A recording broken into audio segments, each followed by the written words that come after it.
자, 오늘 우리 함께 은혜 받으실 말씀은요, 창세기 27장 24절부터 29절까지에 있는 말씀입니다. 같이 읽습니다. 시작.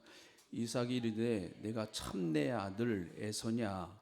그가 대답하되 그러하니이다. 이삭이 이르되 내게로 가져오라. 내 아들아, 사냥한 고기를 먹고 내 마음껏 내게 축복하리라. 야곱이 그에게로 가져가매 그가 먹고 또 포도주를 가져가매 그가 마시고, 그의 아버지 이삭이 그에게 이르되 내 아들아, 가까이 와서 내게 입맞추라. 그가 가까이 가서 그에게 입맞추니 아버지가 그의 옷에 향취를 맡고 그에게 축복하여 이르되 내 아들의 향취는 여호와께서 복 주시는 밭의 향취로다. 하나님은 하늘의 이슬과 땅의 기름짐이며 풍성한 곡식과 포도주를 내게 주시기를 원하노라. 만민이 너를 섬기고 열국이 내게 굴복하리니 내가 형제들의 주가 되고 내 어머니의 아들들이 내게 굴복하며 너를 저주하는 자는 저주를 받고 너를 축복하는 자는 복받기를 원하노라. 아멘. 12월 달 하면 우리가 결산의 달, 또 뭔가 한 해를 뒤돌아보는 달이기도 합니다.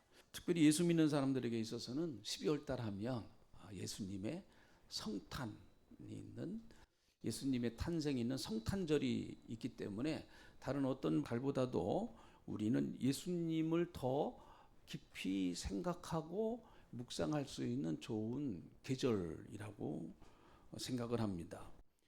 성탄절의 주인공은 예수님이시다. 이건 우리가 이제 상식적으로 다 알고 있는 그런 이야기입니다. 그리스도께서, 예수님이 도대체 왜 아기 예수님으로 이 땅에 오셔야만 되었을까?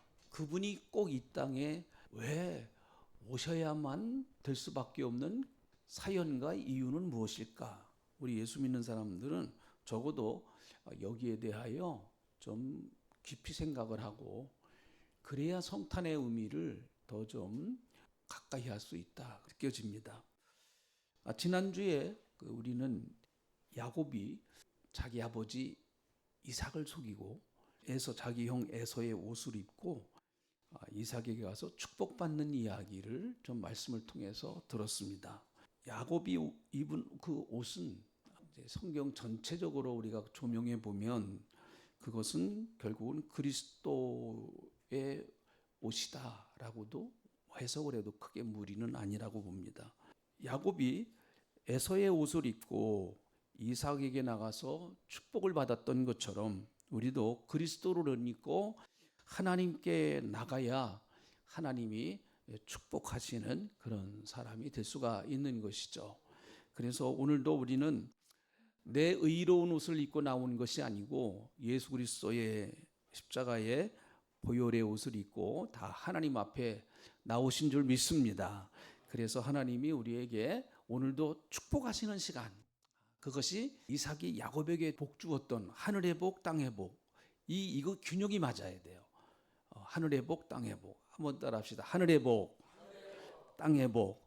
네, 하늘의 복은 주로 영적인 복을 말하는 것이죠. 내가 구원받은 복, 하나님의 자녀가 된 복, 이거 얼마나 큰 복이겠습니까? 여러분 다 하나님의 자녀인 것을 믿으시죠? 네, 아멘 분명히 하셨습니다. 그럼 영적인 복을 우리가 받은 거예요. 그리고 또 땅의 복, 땅의 기름진 복, 이것은 우리가 이 땅에 살아가면서 육신적으로 필요한 복이 있지 않습니까? 나에게 있어서 지금 제일 육신적으로 필요한 복은 뭐예요? 각자 좀 다 다를 수 있습니다. 몸이 아프신 분은 나는 참 건강했으면 좋겠다. 또 물질적으로 좀 문제가 있는 분들은 나 물질적인 좀 복을 받았으면 좋겠다. 이런 우리가 이 땅에 살아가면서 꼭 받아야 할, 그리고 필요한 복들, 그러한 복도 하나님께서 절대 외면하시지를 않는다라고 하는 것을 우리가 이삭이 야곱을 축복한 그 축복의 내용을 통해서 보면 알 수 있습니다. 먼저는 하늘의 복입니다. 그리고 두 번째가 땅의 복이죠. 이게 순서가 뒤바뀌면 안 됩니다. 예수 믿는 사람들은 먼저는 하늘의 복이에요. 자, 아멘 하시죠? 아멘. 네. 그리고 나서 하늘의 복을 받으면 땅의 복은 이렇게 따라오게 되어 있습니다. 하나님이 주시는 것이니까요. 자, 그런데 오늘 이 본문 말씀을 요약해 보면 야곱이 에서의 옷을 입고 자기 어머니 리브가가 만들어준 별미를 가지고 아버지 이삭에게 축복을 받는 내용이에요. 자, 28절, 오늘 28절, 29절이 아까 제가 말씀드린 것처럼 그 축복받는 내용이죠. 자, 같이 다시 한번 읽어봅니다. 그 이삭이 야곱을 물론 에서인 줄 알고 복을 주었지만 어쨌든 야곱은 이런 복을 받은 거예요. 같이 읽어봅니다. 시작. 하나님은 하늘의 이슬과 땅의 기름짐이며 풍성한 곡식과 포도주를 내게 주시기를 원하노라. 만민이 너를 섬기고 열국이 내게 굴복하리니 내가 형제들의 주가 되고 내 어머니의 아들들이 내게 굴복하며 너를 저주하는 자는 저주를 받고 너를 축복하는 자는 복 받기를 원하노라. 네, 이런 복이에요. 자, 그런데 이렇게 이제 축복을 해주는데 아버지 이삭이 이렇게 야곱을 축복하는 근거가 있는 거예요. 그냥 아무 생각 없이 뜻없이 이렇게 복 주는 것이 아니죠. 27절 그 이삭이 축복할 때 그 근거가 있어요. 자, 27절 우리 이 말씀 가장 중요한 핵심적인 말씀입니다. 이 말씀 꼭 기억하세요. 자, 27절 오늘 이 말씀에 가장 초점을 맞춰서 좀 말씀을 전하려고 하고 성경을 좀 이렇게 해석해서 우리에게 주어지는 뜻이 무엇인가 하는 걸 좀 말씀을 통해 은혜 받으려고 합니다. 27절 다시 한번 큰 소리를 읽어보시죠. 시작. 그가 가까이 가서 그에게 입 맞추니 아버지가 그의 옷에 향취를 맡고 그에게 축복하여 이르되 내 아들의 향취는 여호와께서 복 주시는 밭에 향취로다. 네, 27절에 있는 말씀을 보니까 반복되는 단어 하나가 나오죠. 그게 무슨 단어입니까? 향취라고 하는 단어예요. 향취. 그러니까 에서가 입은 옷에서 향취가 난다는 거예요. 에서의 옷에서. 에서의 옷은 장자의 옷이라고 그랬죠. 그 옷을 입고 나갔을 때 자기 아버지 이삭에게 나갔을 때 그 향취를 맡고 이삭이 복을 주었다. 이렇게 말을 하고 있습니다. 야곱이 복을 받은 근거는 그 향취 때문이구나라고 하는 것을 우리가 알 수가 있겠죠. 옷에서 나오는 향취를 맡고 그에게 축복했다고 했으니까. 자, 여기서 향취라고 하는 말은 히브리 말로 레하흐라고 하는 말이에요. 이건 뭐 냄새, 또 향기, 향내, 뭐 말 그대로 그런 말이에요. 이 향기, 꽃에서 나오는 향기. 그럼 이것이 레하흐 그런 말이에요. 꽃에서 향기가 나지 않습니까? 또 그리고 나무에서도 향기가 나는 나무가 있어요. 뭐 향나무라든지 뭐 이런 것들 향기가 날 때 레하흐 그런 뜻을 가지고 있는 것이죠. 그래서 그 향취를 맡고 아버지 이삭은 아주 기분 좋게 그 자기 아들 에서인 줄 알고 물론 이제 야곱을 축복했어요. 향취를 맡고 너무 기분이 좋았고 그냥 하늘의 복과 땅의 복과 그렇게 복을 나려 준 것이죠.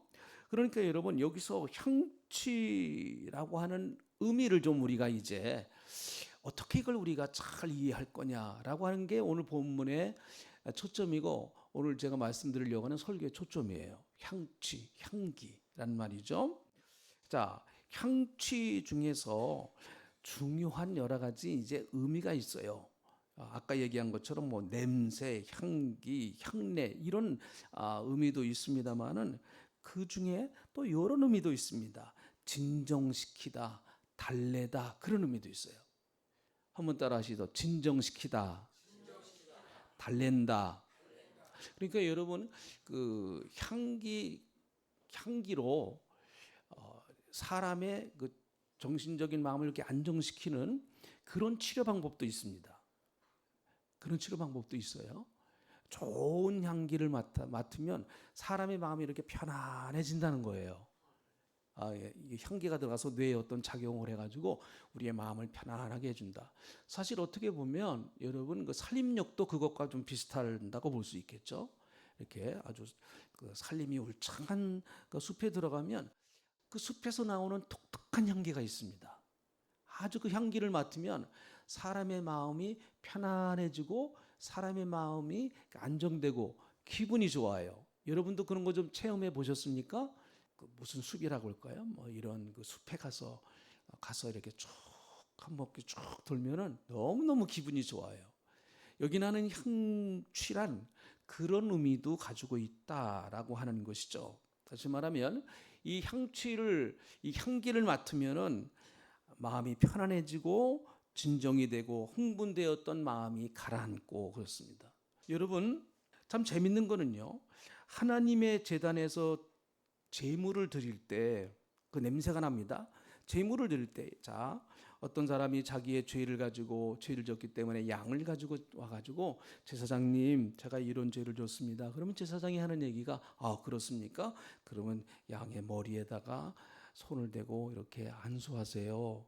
안수할 때 당신이 무슨 죄를 지었는지 하나님 앞에 아뢰시기 바랍니다. 그렇게 얘기를 해요. 그러면 이제 하나님 제가 뭐 너무너무 이렇게 이런 죄를 졌습니다. 누굴 미워했습니다. 또 누구 물건을 좀 이렇게 내가 훔쳤습니다. 뭐 이런 죄를 이제 고백을 하고 안수를 해요. 그러면 안수라고 하는 의미는 거기서 전가시킨다라는 의미가 있어요. 내가 가지고 있던 거를 양에게 다 전해줘 버리는 거예요. 그러니까 내 죄가 양에게 다 옮겨가는 거죠. 또 이 안수라고 하는 의미는 전가시킨다고 하는 의미보다 더 중요한 거는 일치시킨다라는 의미가 있어요. 양과 내가 하나가 된다, 연합한다라는 의미가 있어요.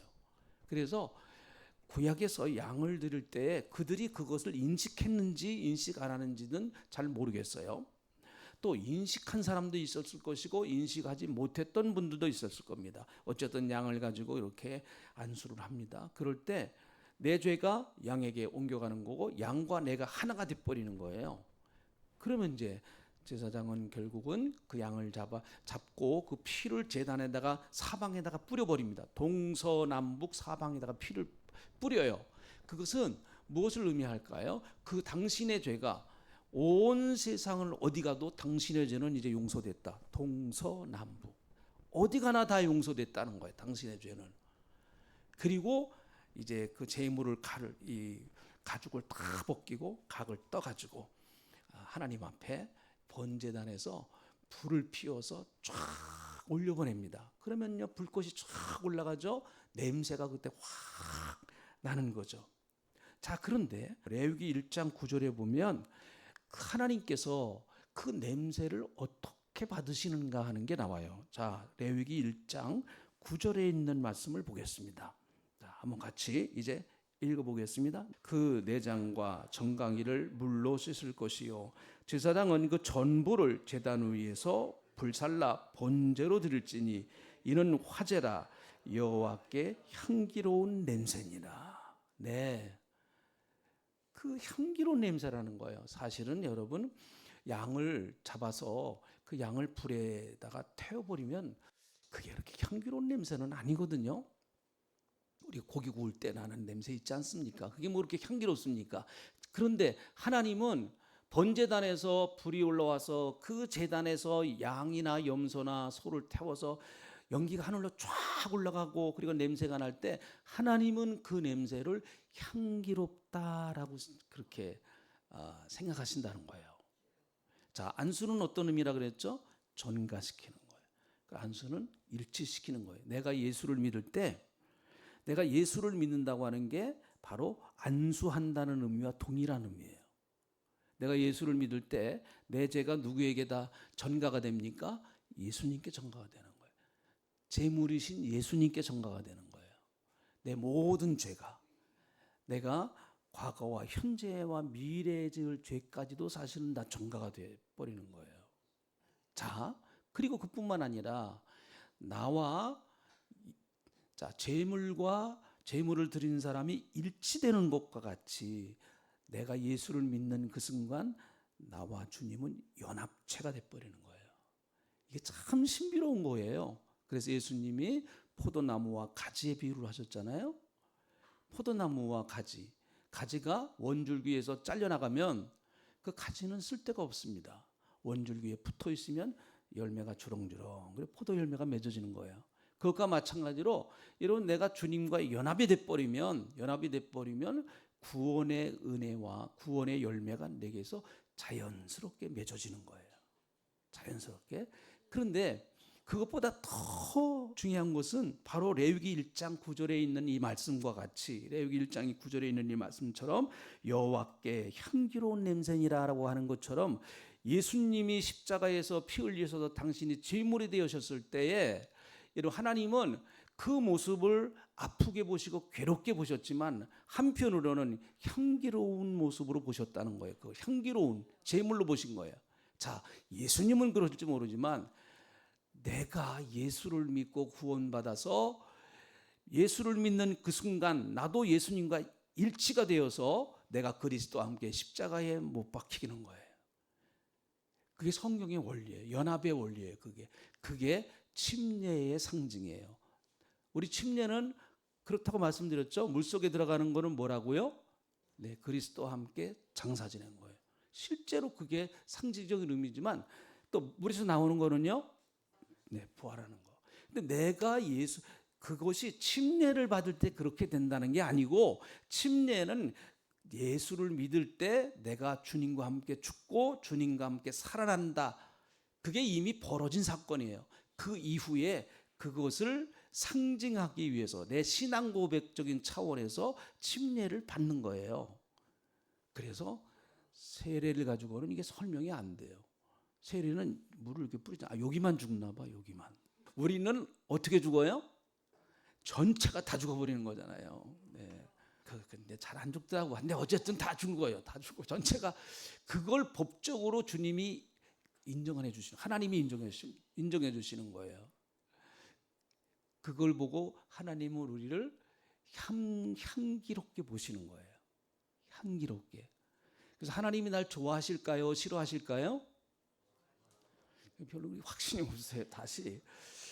이런 건 자신 있게, 여러분 자꾸 이럴 때 내 신앙의 자격을 갖고 나가려고 그러는 게 아니에요. 그럼 못 나가요. 우리가 하나님 앞에. 은혜로 향기로운 제물이에요. 예수님 때문에 하나님은 나를 향기로운 제물로 보시는 거예요. 그래서 이 야곱을 이삭이 축복할 때 정말 기분 좋은 마음으로 그 마음껏 이렇게 축복하잖아요. 그것과 똑같습니다. 우리가 예수 그리스도의 보혈을 의지해서 하나님 앞에 나올 때 하나님은 우리를 향기로운 사람으로 보시는 거예요. 오늘도 주님께서 이런 축복을 우리에게 주실 줄 믿습니다. 자, 아까 말씀드린 것처럼 여기서 향기라고 하는 레하우라고 하는 이 말의 의미 중에 하나는 진정시킨다 라는 의미가 있어요. 흥분을 가라앉히게 한다. 여러분, 원래 율법적으로 하나님이 우리를 보시면, 율법 아래서 저와 여러분을 하나님이 탁 보시면은요, 율법은, 하나님이 인간에게 율법을 주신 목적을 바울은 이렇게 우리에게 얘기를 했어요. 율법이 있는 이유는, 너희가 율법을 알아야 될 이유는 그 율법 때문에 우리가 하나님 앞에서 죄인인 걸 안다는 거예요. 율법 때문에. 하나님의 법 때문에, 하나님이 정해놓으신 법 때문에, 내가 하나님의 이런 법을 어겼구나 라고 하는 걸 깨닫게 된다는 것이죠. 십계명, 율법의 종합체가 십계명 아닙니까? 저와 여러분이 십계명을 보면 사실은 늘 하나님 앞에 죄송한 게 많아요. 앞에 1계명부터 4계명까지는 좀 우선 뒤로 미루더라도 5계명부터 나머지 10번째 계명까지도 자세히 보면 사실은 우리가 그것을 다 지킨다고 자신할 수가 없어요. 부모님께 효도하는가? 그것도 우리는 자신 못합니다. 그러니까 우리가 얼마나 하나님 앞에서 잘못되어진 사람인가 하는 것을 율법은 보여주는 거예요. 그런데 그 율법 아래만 내가 그저 있으면 율법은 대가를 요구합니다. 그래서 구약 성경에서 여러분 신명기에 보면 그런 법이 있어요. 만약 내 형제가 내 눈을 빼면 어떻게 하라고 그랬어요? 너도 가서 그 눈을 빼라는 거예요. 그게 율법입니다. 그게 율법은 항상 대가를 요구하는 거예요. 법은 여러분, 우리가 법을 범하지 않으면 법은 우리와 아무 상관이 없습니다. 그러나 일단 우리가 차를 몰고 나가서 교통법규를 어기면, 여기는요 스쿨존이에요. 여러분 30km 이하로 달리면 사실은 아무 상관없습니다. 그러나 50km, 60km로 딱 넘어가면 그때부터 도로교통법이 여러분을 매기 시작합니다. 법은요, 대가를 항상 요구합니다. 그래서 예수님께서 십자가를 지실 때 그 대가를 담당하신 거예요. 우리 대신에. 율법의 대가를 담당하신 겁니다. 그러므로 여러분, 예수님이 십자가를 지실 때 그 제물이 향기로우셨다고 했으니까 예수님이 하나님의 마음을 진정시키신 거예요. 율법으로 인간을 심판하시겠다고 하는 그 어마어마한 심판에 공의로우신 하나님을 여러분 사랑의 하나님으로 진정시켜 드린 거예요. 그래서 우리는 하나님 앞에 나갈 때 우리는 예수님의 제물이 향기로운 제물이 되어서 우리는 하나님 앞에 나갈 때 하나님이 우리를 보시고 야, 너는 어떻게 그렇게 향기가 나냐, 이렇게 봐주시는 거예요. 그래서 루터나 칼빈은 우리는 구원받은 죄인이다 그렇게 말해요. 구원은 받았어요. 그러나 엄밀히 말하면 죄인이다 이렇게 말하고 있습니다. 그래서 여러분, 노아가 방주를 만들어서 노아의 식구들이 구원받았죠. 하나님의 심판이 다 끝났습니다. 1년 정도 이제 시간이 지나가니까 그들이 방주에서 나왔습니다. 방주에서 나와서 제일 먼저 한 것이 무엇인가 하면 하나님 앞에 제사를 지낸 거예요. 그들이 자기들이 가고 싶어서 아무 땅이나 막 가지 않고 내리자마자 가장 먼저 것이 하나님 앞에 제물을 드려서 번제를 드립니다. 자, 창세기 8장 20절부터 21절. 제일 먼저 하나님께 정결한 짐승으로 번제를 드린 결과가 나와요. 잘 들으셔야 돼요. 그래야 복음의 의미를 우리가 구약 성경을 통해서 깨달을 수 있어요. 그렇지 않으면 구약은 우리하고 관계없는 책이에요. 이스라엘 민족의 역사에 그냥. 이걸 신약의 복음과 잘 연결을 시켜드리는 거예요. 제가 자꾸 여러분에게 성경을 보는 눈을 열어드리는 거예요. 창세기 8장 20절부터 21절 다 같이 읽어보겠어요. 시작.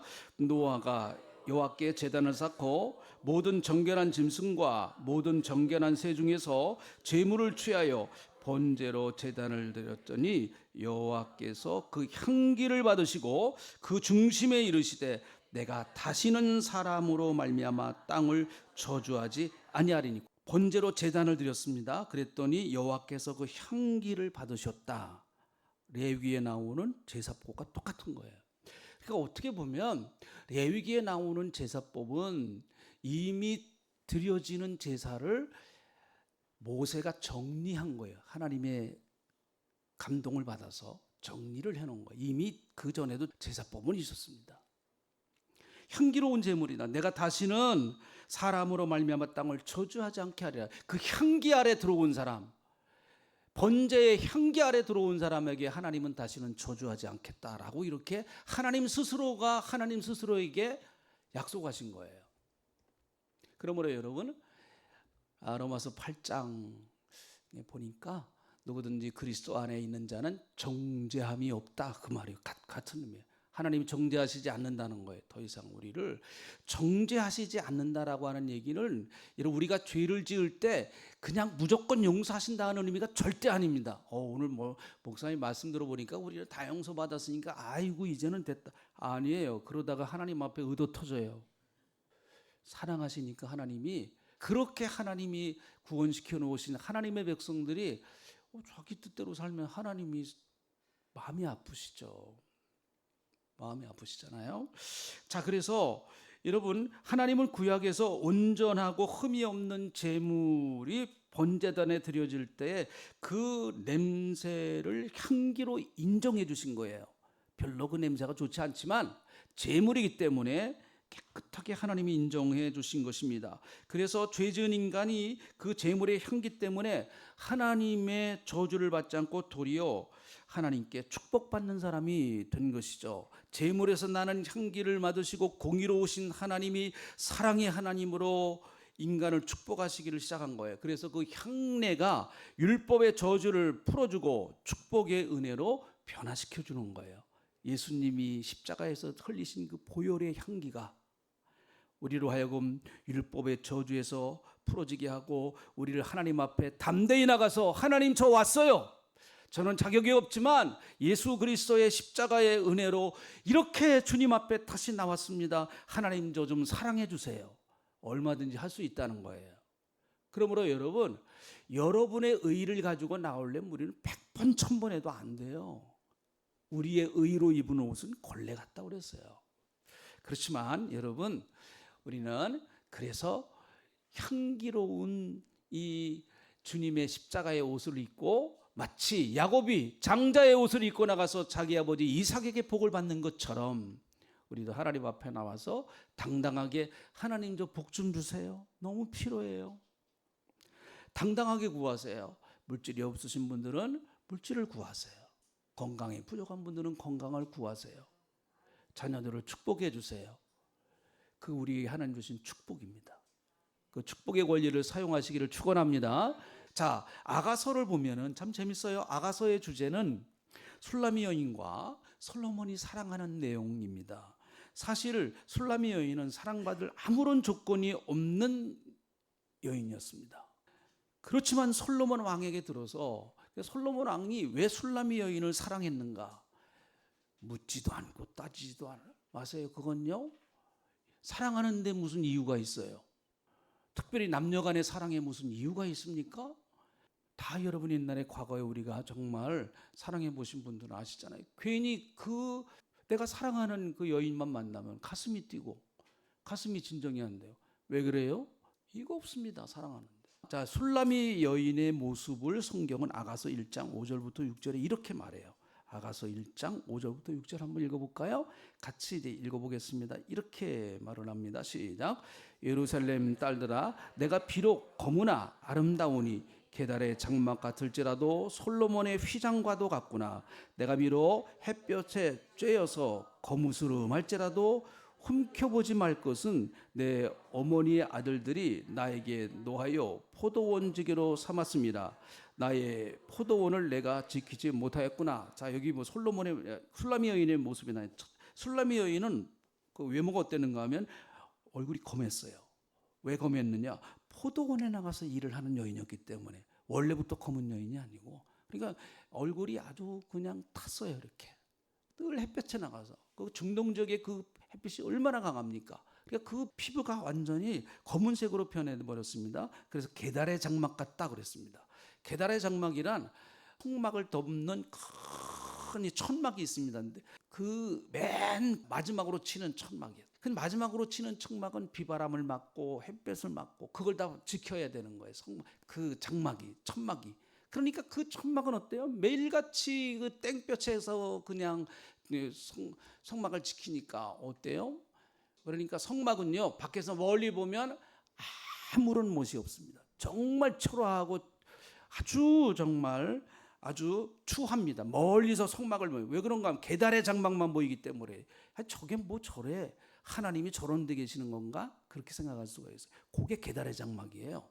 게달의 장막이 뭔가 하는 건 지금도 신학자들 간에 여러 논의가 있습니다. 뭔가 어느 이게 그 가죽으로 된 이게 정확하게 지금도 몰라요.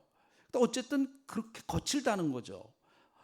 그러나 자기가 솔로몬 휘장 같다고 그래요. 이건 스스로 그렇게 생각하는 거예요. 내가 비록 햇볕에 쬐어서 거무스름할지라도 자기 스스로가 나는 거무스름하다. 그거예요. 거무스름하다가 뭔지 아시죠? 웃겨 보지 말라는 거예요. 다른 여자들 나 거무스름하다고 우습게 보지 말라는 겁니다. 내 어머니의 아들들이 나에게 노하여 포도원직으로 삼았다. 그러니까 자기 형제들 간에도 별로 사이가 안 좋았어요. 아마 오빠들이 그런 것 같아요. 오빠들이. 야, 술라마, 너 나가서 뭐해? 포도원에 가서 포도원이야. 좀 잘 돌보지. 뭐 그런 거예요. 그러니까 제가 볼 때는 이 술라미 여인도 인격적으로 문제가 많은 여인 같아요. 예? 그 오빠들만 나쁘다고 할 수 없잖아요. 근데 문제는 뭔가 하면 나의 포도원을 내가 지키지 못했대요. 그러니까 이 여인은 성실하지도 못해요. 성실하지도 못해요. 그러니까 술라미 여인은 솔로몬이 볼 때는 전혀 사랑받을 만한 뭐 별거 없어요. 근데 왜 사랑할까요? 그냥 이유도 없어요. 뜻도 없어요. 그냥 솔로몬이 포도원에서 일하는 이 술라미 여인을 슬쩍 보고 한눈에 확 들어와 봤어요. 솔로몬이 신부에 대한 고백이 이렇습니다. 한번 읽어볼까요? 내 신부야, 내 입술에는 꿀방울이 떨어지고 내 혀 밑에는 꿀과 젖이 있고 내 의복의 향기는 레바논의 향기 같구나. 나 여기도 의복의 향기 똑같아요. 똑같은 의미예요. 자격이 없지만 그의 의복에서 그가 입고 있는 옷에서 레바논의 향기가 난다는 거예요. 레바논의 향기. 이 레바논의 향기라고 하는 것은 레바논은 백향목이 유명합니다. 그래서 성전을 지을 때 다 레바논에 있는 백향목을 갖다가 썼습니다. 우리나라도 궁궐을 지을 때 뭐 무슨 소나무 있잖아요. 그거. 소나무 따로 키우는 거 있지 않습니까? 그거 갖다가 임금님 사는 궁궐을 졌다고 그러잖아요. 솔로몬이 성전을 지을 때 이 백향목을 가지고 남의 나라에 자기 나라에서는 이스라엘 나라에서는 별로 안 납니다. 다 수입하다가 지은 거예요. 레바논의 향은 백향목에서 나오는 향기로 숲에서 풍기는 향긋함과 깨끗함 또 신선한 쾌감을 준다고 그렇습니다. 그러니까 솔로몬이 훌람여미를 볼 때마다 백향목에서 나오는 향기 같다는 거예요. 하여튼 뭐 이럴 때 좋은 때죠. 굉장히. 네. 자, 이제 우리 예수님과 한번 연결을 시켜볼까요? 예수님이 이 땅에 오셨습니까? 뭐 여러 가지 이유가 있어요. 근데 예수님 스스로가 당신 스스로가 딱 밝혀놓은 게 있습니다. 마태복음 20장이나 20장 28절, 마가복음 10장 45절에 보면 당신 스스로가 왜 내가 이 땅에 왔느냐를 정확하게 밝히셨습니다. 자기 목숨을 많은 사람의 대성물로 주려 합니다. 나 이거 위해서 왔다는, 이게 예수님이 이 땅에 오신 가장 큰 의미입니다. 제물이 되기 위해 오셨다는 거예요. 제물이 되기 위해서. 우리 대신에 제물이 되어서 십자가에서 죽으시기 위해서 오셨다. 구약의 제물처럼 불꽃에서 제단에서 완전히 당신을 태워서 하나님 앞에 올려드리는 제물 되기 위해서 오셨다는 거죠. 그리스도를 이렇게 우리에게 소개하고 있습니다. 에베소서 5장 2절에서 바울은 예수 그리스도에 대하여 향기로운 제물과 희생 제물이다 그렇게 말하고 있습니다. 네, 같이 읽어봅니다. 시작. 그리스도께서 너희를 사랑하신 것 같이 너희도 사랑 가운데 행하라. 그는 우리를 위하여 자신을 버리사 향기로운 제물과 희생 제물로 하나님께 드리셨느니라. 이거는 향기로운 제물은 이건 구약적인 의미예요. 구약에 나오는 용어를 그대로 사용한 겁니다. 바울이 향기로운 제물이라는 거예요. 하나님 받으신 향기로운 제물. 그거 하기 위해서 이 땅에 예수님은 오셨다. 당신을 온전히 향기로운 제물로 드리기 위해서 예수님이 이 땅에 오셨다라고 하는 얘기죠. 네. 그래서 십자가에서 하나님의 진노가 풀렸습니다. 예수님의 십자가의 향기의 제사가 하나님의 진노를 끝내시고 우리도 야곱처럼 하나님 앞에 복받는 인생이 되었어요. 이를 인정하시길 축원합니다. 나도 이제 여러분의 생각과 의식을 바꾸세요. 자주 난 잘 안 되고 나 이 땅에서 왜 살고 있나 이런 거 이렇게 생각하시면 잘못된 생각이거든요. 여러분, 우리는 하나님이 정말 예수님의 십자가의 그 향기로운 제물로 우리를 새롭게 만드신 사람들이에요. 우리의 삶은 너무 귀합니다. 너무 소중해요. 자, 바울은 또 그뿐만 아니라 우리를 향해서 이런 사명을 줍니다. 고린도후서 2장 15절에 이 사명을 바울을 우리에게 얘기하고 있어요. 성경은 이 사명이 우리에게 있다라고 이야기를 하고 있습니다. 고린도후서 2장 15절. 네, 찾으셨죠? 네, 같이 읽어봅니다. 시작. 우리는 구원받은 자에게나 망하는 자들에게 하나님 앞에서 이제는 너희가 향기가 되라 이렇게 말하고 있어요. 너희가 가서 내 향기 받았으니 너희 안에는 내 향기가 있다는 거예요. 예수의 향기가 있다는 거예요. 그 향기를 이제는 너희가 많은 사람들에게 잘 전달해 주려야 할 사명이 있다라는 거예요. 향기예요. 향기. 우리는 예수님의 향기예요. 예수님의 멋있는 모습을 우리 주위의 분들에게 은은하게 이렇게, 향기라고 하는 게 은은하게 퍼지는 거 아닙니까? 여러분, 여자분들 그 화장품 중에 향수가 정말 비쌉니다. 향수가 정말 비싸요. 우리 다 그런 딱 예수 향기 전하는 그런 사람들 꼭 되셔서 여러분을 통해서 하나님 영광 받으시고 예수님 영광 받으시고 구원의 역사가 일어나기를 축원합니다. 기도하겠습니다. 예수님 십자가 지셔서 향기 되어서 우리에게 구원의 은혜를 베풀어 주시고 구원의 길을 열어 주신 그 놀라우신 사랑하심을 감사합니다. 야곱은 자격이 없지만 에서의 향기나는 옷을 입고 들어가 아버지 이삭에게 복을 받았습니다. 주님, 우리도 자격 없지만 예수님의 향기나는 의의 옷을 입고 하나님 앞에 나갈 때 하나님 우리 좋아하시고 우리 보고 기뻐하시고 우리를 축복하시는 줄로 믿습니다. 감사합니다. 우리 교회가 예수 향기 전하는 그런 교회가 되게 하나님 은혜 베풀어 주시옵소서. 우리 성도님들 가정마다 예수나 향기 나는 가정 되게 하여 주시옵소서. 일하는 직장에 가서도 예수 향기 풍기게 하시고 사업장에서도 예수 향기 나게 하나님 은혜 베풀어 주실 줄로 믿습니다. 예수님의 이름으로 기도합니다. 아멘.